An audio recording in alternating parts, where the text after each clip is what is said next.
Welcome back to the Midlife Reset. Today we're talking about a hormone that doesn't get nearly enough attention, especially for women in their mid 30s, 40s, and beyond. And no, it's not estrogen, it's actually progesterone. Progesterone is one of the first hormones to decline in perimenopause, and it plays a powerful role in how you sleep, how calm you feel, and how regular your cycles are, and even how your metabolism works. So let's talk about what progesterone actually does. It promotes calm by supporting GABA, which is your brain's calming neurotransmitter. It helps you fall asleep and stay asleep.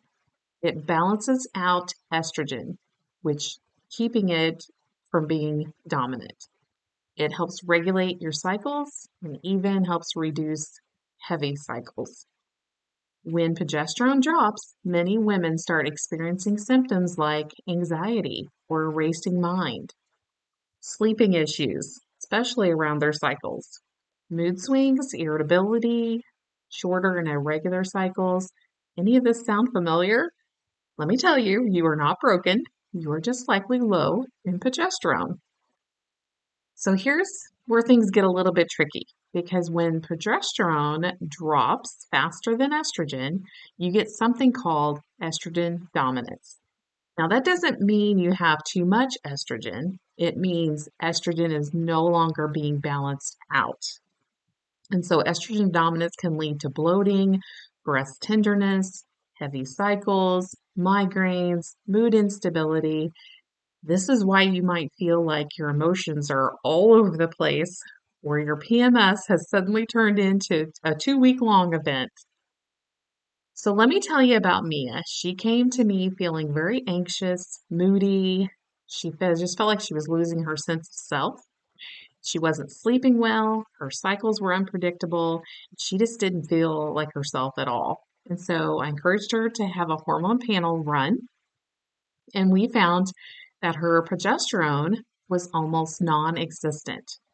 So once we began supporting her with natural interventions like B6, magnesium, stress reduction, she saw huge improvements. So within about 6 weeks or so, she was sleeping through the night again. She felt calmer and more emotionally stable and just more like herself again. So here are 3 key ways that you can start nurturing your progesterone today. The first thing that you can do is to reduce chronic stress. High cortisol suppresses ovulation, which is how the body makes progesterone. So make space for rest, creativity, prayer, and breathing room.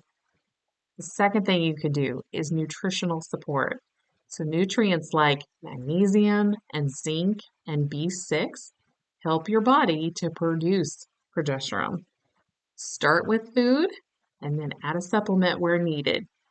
The third thing is cycle tracking. So when progesterone should rise, that's whenever we want to make sure that our irregularities, we want to watch for those because that can indicate low progesterone. So just keep track of that and then bring all that information when we have our appointment together, whether it's a phone call or a Zoom, we can go over those things together. So if estrogen is the hormone growth, progesterone is the hormone of calm, stability, and groundness. And right now, you deserve more of all three. And if you've been feeling overwhelmed, anxious, and off track, you are not alone. And you don't have to guess your way through this. If you suspect your symptoms are connected to low progesterone, I would love to help you find that out. So book your free discovery call. We'll talk through your hormone picture and explore natural steps you can take to feel steady and well again. Thanks so much for joining me for this episode of the Midlife Reset. And if this episode resonated with you, please share it with a friend who needs hope and answers. And I will see you next week.